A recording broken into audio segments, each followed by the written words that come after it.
Ya baik ya, Assalamualaikum warahmatullahi wabarakatuh. Uh, Ananda, pada kesempatan kali ini Bapak akan menyampaikan mengenai permasalahan sampah yang ada di lingkungan sekitar kita. Karena kita berada di lingkungan sekolah, Bapak akan menyampaikan masalah sampah yang ada di lingkungan sekolah. Ya baik ya, sebelum kita membahas mengenai sampah di lingkungan sekolah, alangkah baiknya kita pahami dulu apa sih sampah itu ya. Jadi supaya kita fokus, yang akan kita bahas adalah sampah. Sampah itu adalah barang sisa, zat sisa hasil dari aktivitas manusia, ya. Baik itu dihasilkan oleh manusia, ya, oleh aktivitas manusia, kemudian oleh aktivitas alam, ya, oleh aktivitas pabrik, ya, yang menghasilkan sampah yang sudah berkurang nilai gunanya, yang sudah tidak terpakai lagi. Nah, itu yang dikatakan dengan sampah, ya. Nah, sampah pun mungkin terbagi-bagi ya. Bapak akan fokuskan hanya untuk sampah berdasarkan sumbernya ya. Nah, untuk sampah berdasarkan zat penyusunnya, itu sampah terbagi menjadi dua ya. Ada sampah organik, kemudian ada sampah anorganik.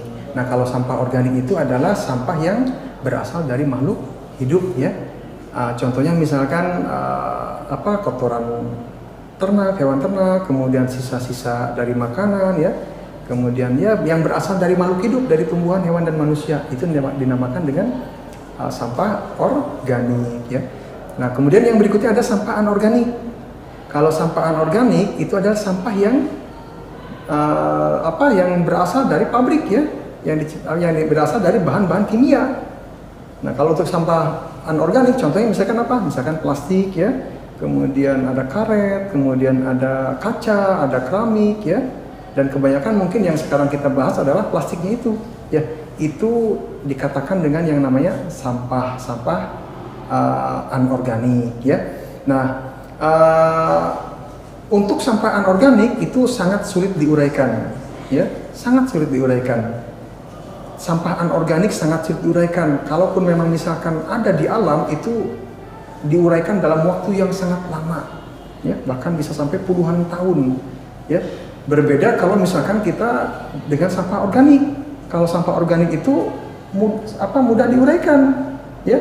Contoh misalkan sisa makanan ya, sisa sayuran ya, kemudian sisa dari hewan, kemudian dari tumbuhan ya, itu sampah organik. Kalau misalkan kita biarkan, dia akan terurai sendiri ya. Banyak cara, kalau untuk yang sampah organik banyak cara kita untuk mengolahnya. Misalkan dengan cara dijadikan pakan ternak ya, sisa makanan kita bisa jadikan pakan ternak bisa.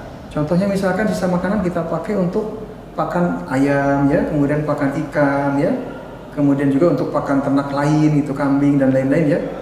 Itu yang organik dijadikan pakan ternak. Kemudian ada lagi yang organik ini kita jadikan sebagai pupuk ya, sebagai pupuk kompos bisa ya. Ada lagi yang dijadikan sebagai biogas. Nah, kalau memang untuk pupuk kompos dan biogas mungkin sampah organik itu memerlukan proses terlebih dahulu seperti itu ya. Anorganik ya, tadi Bapak sudah menjelaskan kalau sampah anorganik adalah sampah yang sulit diuraikan ya, sulit diuraikan. Kalaupun diuraikan mungkin membutuhkan waktu yang lama puluhan tahun. Nah, ini yang akan kita jadikan permasalahan ya. Kenapa dijadikan permasalahan? Karena saking sulitnya diuraikan seperti itu ya. Itu butuh waktu tahunan ya. Bayangkan kalau misalkan jika sampah anorganik plastik itu tidak kita cari solusinya, dibiarkan menumpuk. Coba bayangkan, misalkan di lingkungan sekolah, karena kita bicara mengenai sampah yang ada di lingkungan sekolah, berarti otomatis sampah itu dihasilkan dari kantin ya, dari kantin. Coba bayangkan misalkan satu sekolah itu, satu anak ketika dia jajan ke kantin ya, membawa 3 plastik, sampah plastik dibawa ke lingkungan kelas ya. Kemudian plastik tersebut dibuang sembarangan. Kalaupun dibuang ke tong sampah, itu pun akan menjadi masalah. Satu anak 3 plastik. Misalkan satu sekolah itu terdiri dari 1000 anak, berarti ada berapa plastik yang akan jadi sampah akan ada sekitar 3.000 plastik satu hari. Bayangkan kalau 1 minggu, 1 bulan, mungkin akan menumpuk menjadi masalah. Nah, ini yang menjadi kepedulian Bapak ya di lingkungan sekolah kita, bahwa kitalah yang bisa kita butuh alam, kita butuh lingkungan. Kita jugalah yang harus menjaga alam, menjaga lingkungan supaya lingkungan ini tidak rusak, ya. Ayo dari sekarang kita mulai mengelola sampah yang ada di lingkungan sekolah. Nah, bagaimana cara mengelolanya? Untuk mengelola sampah di lingkungan sekolah banyak cara ya, tapi mungkin Bapak akan memfokuskan ada beberapa poin yang dapat kita lakukan untuk supaya sampah itu tidak menjadi masalah ya. Yang pertama itu adalah dengan cara mengganti atau dengan cara membawa botol minuman dari rumah ya, membawa botol minuman dari rumah. Jadi dengan kita membawa botol minuman dari rumah ada dampak positifnya. Yang pertama, ketika kita minum kita nggak usah beli tidak menghasilkan sampah. Botol tersebut masih kita pakai, bisa dipakai untuk diisi ulang dengan air lagi. Otomatis akan berkurang sampah yang dihasilkan dari minuman. Itu yang pertama ya. Yang kedua, ketika kita membawa botol ya, kita membawa botol dari rumah yang bisa diisi ulang, otomatis secara ekonomi kita akan mengurangi pengeluaran uang jajan kita, seperti itu. Itu yang pertama ya, dengan cara mengganti botol minuman dari rumah. Kemudian yang kedua yaitu dengan cara membawa box makanan ya. Dengan cara membawa box makanan itu diharapkan dapat mengganti sampah-sampah yang dihasilkan dari kantin ya. Kebanyakan anak-anak kita ya, anak-anak yang ada di sekolah, ketika dia jajan ke kantin, jajan makanan, jajan gorengan ya, itu dia akan membawa sampah ke kelas.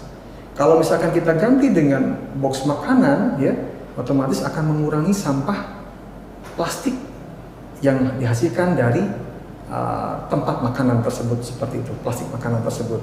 Nah itu jadi dengan membawa box makanan yang akan mengurangi sampah ya, mengurangi sampah. Kemudian yang kedua juga secara ekonomis juga akan mengurangi pengeluaran ya. Kemudian yang ketiga, syukur-syukur misalkan anak tersebut membawa makanannya juga dari rumah ya. Dengan membawa makanan dari rumah otomatis akan terjamin kebersihannya, kesehatannya, juga mungkin jumlahnya pun bisa sesuai dengan selera kita, yang akan mengurangi pengeluaran uang jajan kita, seperti itu ya. Itu untuk cara yang kedua, yaitu dengan cara membawa box makanan dari rumah. Kemudian yang ketiga yaitu dengan cara membuat jadwal piket ya.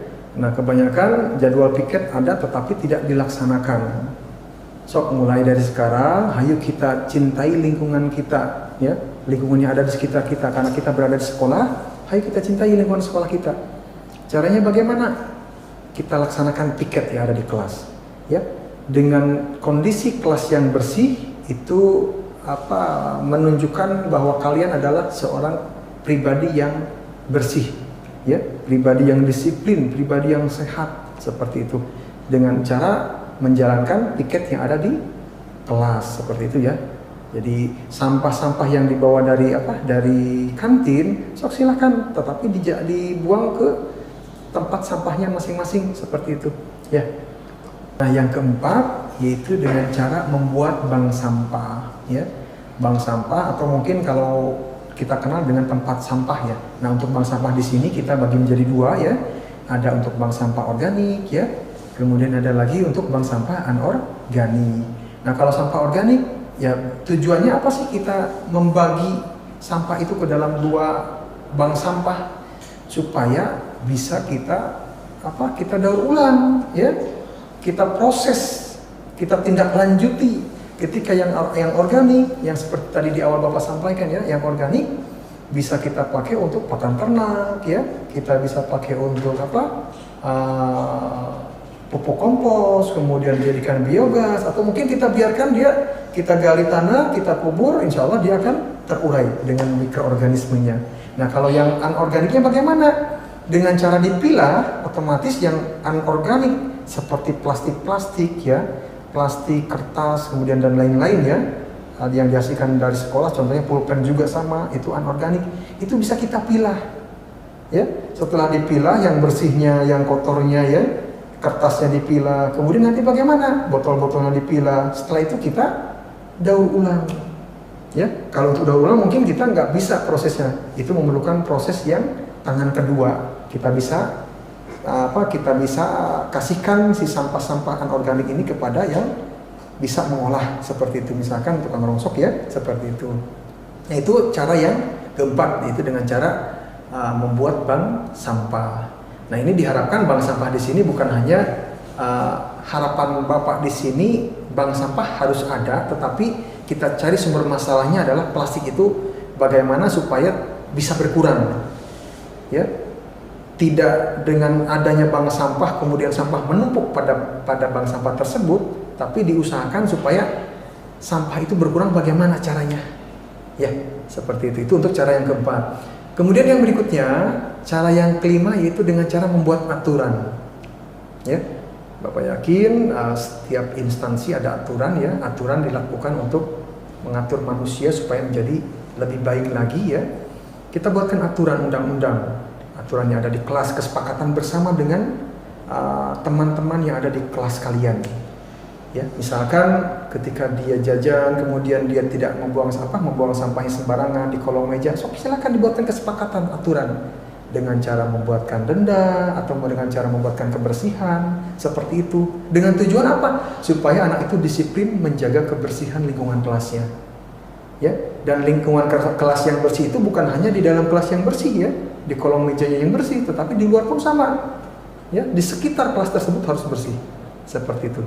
Ya, jadi dengan lingkungan bersih diharapkan akan membawa dampak yang positif dalam hal pembelajaran. Ya, pembelajaran kalian akan lebih menyenangkan. Seperti itu. Nah, itu mungkin beberapa cara yang dapat kita lakukan di lingkungan sekolah, ya, lingkungan sekolah kita, supaya sekolah kita menjadi bersih, menjadi asri, ya, menjadi indah, sehat. Ya, keberhasilan program ini ya, itu tidak bisa berjalan hanya oleh 1-2 orang, tetapi memang membutuhkan kerjasama semua pihak yang ada di sekolah kita, ya, mulai dari bapak ibu gurunya, ya, kemudian mulai dari peserta didiknya, termasuk yang ada bapak ibu kantinnya. Jadi tujuannya apa? Supaya lingkungan kita jadi bersih, ya, alam kita tidak tercemar. Ya, siapa lagi yang akan menjaga alam kita kalau kita bukan manusia? Kita butuh alam. Kalau kita butuh alam, otomatis kitalah yang harus menjaga alam. Mulai dari sekarang kita jaga alam kita supaya nanti anak cucu kita bisa menikmati alam yang indah, yang bersih, yang sehat, seperti itu. Ya, dari Bapak itu aja mungkin, kurang lebihnya mohon maaf ya. Wassalamualaikum warahmatullahi wabarakatuh.